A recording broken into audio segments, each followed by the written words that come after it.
प्रणाम सर। सबसे पहले तो देवभूमि न्यूज गुड में आपका मॉर्निंग, गुड स्वागत है मॉर्निंग। सर। सर सबसे पहले तो आप ये बताइए कि पेट से जुड़ी सबसे आम बीमारियां कौन सी है जो मतलब आमतौर पर लोगों में देखने को मिलती है। मेनली जो है वो कोलाइटिस है, आंतों का इन्फेक्शन अमेबिक, उससे पेट खराब रहने की पूरी संभावना होती है। दूसरा, गर्मियों में सबसे ज़्यादा हेपेटाइटिस होती है, लीवर में इन्फेक्शन होना, उसको हेपेटाइटिस बोलते हैं मेडिकल साइंस में।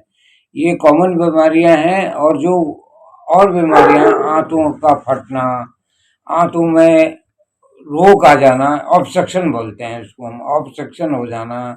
पेट की टीबी भी कॉमन है, पेट की टीबी भी कॉमन है, छाती की तो कॉमन है ही, पेट की भी कॉमन मानी जाती है। और वो इलियोसिकल सिकल जंक्शन होता है एक आंतों में, उसमें सबसे ज़्यादा होती है, क्योंकि वहाँ पर क्या कहते हैं, फूड का स्टेग्नेशन होता है। जो लोग कच्चा दूध पीते हैं, कच्चे दूध से ये होती है। दूध हमेशा उबाल के फ्रिज में रख के, भले ठंडा पीने का मन हो तो ये करना चाहिए। सर एक ये है कि आजकल की जो जिस तरह का लाइफस्टाइल हो गया है, जीवन शैली हो गया है, वो किस तरह से पेट से जुड़ी बीमारियों को प्रभाव डालती है किस। देखिए, आजकल जो है लोग वह बाहर का खाना खाना पसंद करते हैं, जो कि स्वास्थ्य के लिए अच्छा नहीं है। बाहर का खाना नहीं खाना चाहिए। कोई फूड मटेरियल बाहर से मंगाते हैं तो उसमें कोई मैगी मंगाता है, कोई कुछ मंगाता है, उससे इन्फेक्शन होने के ज़्यादा चांसेस रहते हैं। जो भी खाना खाना हो, उसको सबसे पहले ढंग से पका होना चाहिए और ताज़ा खाना चाहिए। सर लोग कई बार बात करते हैं, पेट दर्द की बात करते हैं, तो हाँ, पेट दर्द। पेट पेट दर्द तो कई ढंग के होते हैं। हाँ जी देखो, सर। मैं बताता हाँ हूँ, जी या तो सर। आंतों का होगा, या लीवर का होगा, या स्प्लीन का होगा। ये तो हर ऑर्गन का अलग अलग होता है, इसलिए पेट दर्द होता है। पेट दर्द में कॉमन है कोलाइटिस, मैंने बताया अभी, कोलाइटिस, आंतों का अमेबिक इन्फेक्शन होना, हेपेटाइटिस होना, पेंक्रेटाइटिस होना। पेंक्रेटाइटिस भी बहुत कॉमन है आजकल, क्योंकि लोग बाग अल्कोहल पीते हैं और नॉन वेज ज़्यादा खाते हैं, इसलिए ये फैलने के चांसेस ज़्यादा रहते हैं। सर एक और चीज है कि सर सूजन या ऐठन जैसे लक्षण किस तरह की बीमारियों के बारे में बताते हैं। ऐंठन जो होती है कॉमनली कोलाइटिस में होती है। कोलाइटिस जो मैंने बताया था आपको, कोलाइटिस में ऐंठन सबसे ज़्यादा होती है, थोड़ी सी होती है लेकिन ऐंठन होती है। कोलाइटिस और पेंक्रियाटाइटिस वेरी खतरनाक बीमारी है, जो पेंक्रियास को इन्फेक्शन को हम पेंक्रियाटाइटिस बोलते हैं। हेपेटाइटिस, जिसमें लीवर की इन्फेक्शन होता है, इसमें आंतों में भी गड़बड़ी आती है, क्योंकि जो हमारा लीवर है वही सब अनाज को पचाने के लिए जूस भेजता है हमारा लीवर, उसमें लीवर में भी खराबी आने में यही बीमारियां होती हैं।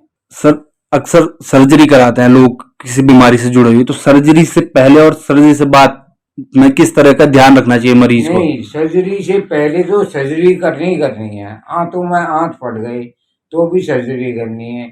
ट्यूबरक्लोसिस हो गई पेट की तो भी, इलियोसिकल जंक्शन में तो भी आंतें काट के आंतों से जोड़ देते हैं।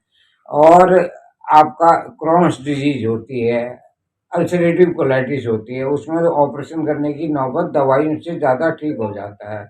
लेकिन इसमें यह है कि आपको आंतों में छेद हो गया तो बंद करना ही करना है। ओपन सर्जरी होती है उसमें, लेप्रोस्कोपिक सर्जरी कम होती है, ओपन सर्जरी। आंत का फटना, आंत का चिपक जाना, आंत में रुकावट आ जाना, इसके लिए सर्जरी की जाती है। तो खाने आपने पीने में यह है कि मैंने बता दिया, बाहर की चीजें खाना अवॉइड करें। आजकल के बच्चे बहुत खाते हैं बाहर की चीजें, बाहर की चीजें खाना अवॉइड करें। अपने घर में ताजा खाना, जो भी बने, रोटी सब्जी चावल दाल, सब लोग यही खाते हैं, हाँ जी। ये ताजा खाना खाना चाहिए, गर्म खाना खाना चाहिए। तो हाँ, पेट पेट में कैसे। एसिड बनता हाँ जी है, सर। तो एसिड इसलिए बनता है कि जो उल्टा सुल्टा खाना हम बाहर का खाते हैं वो जाता है स्टमक में, और वहाँ स्टमक में जो एसिड होता है वो जमा हो जाता है। उसको अगर ढंग से डाइजेशन नहीं हुआ तो उसे एसिडिटी कहते हैं। उसमें एसिडिटी होती है तो उसमें एसिडिटी होने की वजह से उल्टी होने का मन होता है, और खट्टा डकार आने का मन होता है। तो ऐसी जगह में हम लोग एक नई नई दवाइयाँ चल चुकी हैं, वो दवा देते हैं जिससे आराम हो जाता है। एसिडिटी के बारे में तो आपने बता दिया, कुछ और ऐसी कोई गंभीर बीमारी हो नहीं, सकती है? एसिड ज्यादा प्रोड्यूस होगा तो स्टमक में छेद भी हो सकता है, ड्यूडेनम में छेद भी हो सकता है, पेंक्रियाटाइटिस हो सकती है। पेंक्रियाज का इन्फेक्शन बहुत खराब माना जाता है, पेंक्रियाटाइटिस हो सकती है। ये चीजें एसिड ज्यादा प्रोड्यूस होने से होती हैं। फैट के बारे में लोग बोलते हैं कि फैट से ही बीमारियां होती है, तो ये कितना सच है, कितना फैटी चीजें तो खानी नहीं चाहिए आदमी को। जैसे मैं बता दूं, जनरली लोग वह क्या खाते हैं, मटन। मटन नहीं खाना चाहिए, चिकन खाना चाहिए, बॉयलर वो भी। उससे आपके एसिडिटी भी कम होगी, आपका पेट भी साफ रहेगा। लेकिन इससे ये होता है कि मीट खाने की वजह से फैट जमा हो जाता है, और लीवर किसी का कमजोर है तो लीवर और कमजोर होएगा। पेट से जुड़ी हुई बीमारियां सिर्फ बढ़ती उम्र के साथ दिखती है या जवान लोगों में भी नहीं, दिखाई उम्र देती है? बढ़ते नहीं, खान पून में बहुत कुछ निर्भर करता है। आपने खाना पीना अच्छा खाया है तो पेट आपका बढ़िया रहेगा, और अच्छा खाओगे पेट अच्छा रहेगा। एक तो कॉन्स्टिपेशन नहीं होना चाहिए, सूखी टट्टी नहीं आनी चाहिए, उसको हम कॉन्स्टिपेशन बोलते हैं। सूखी टट्टी नहीं आनी चाहिए। सूखी टट्टी आएगी तो आपको परेशानी जरूर होगी। नीचे टट्टी के रास्ते में जो खून की नलियां हैं उसको हम हेमोरेड बोलते हैं, वो भी प्रोड्यूस हो जाता है। खून की जो टट्टी का रास्ता है उसमें टट्टी सूखी आएगी तो घाव भी बन सकता है, जिसे हम फिशर बोलते हैं। वो फिशर भी हो सकता है आदमी को, उसमें खून भी आता है, हेमोरेड में भी खून आता है। ये दो चीजें बीमारियां नहीं होनी चाहिए।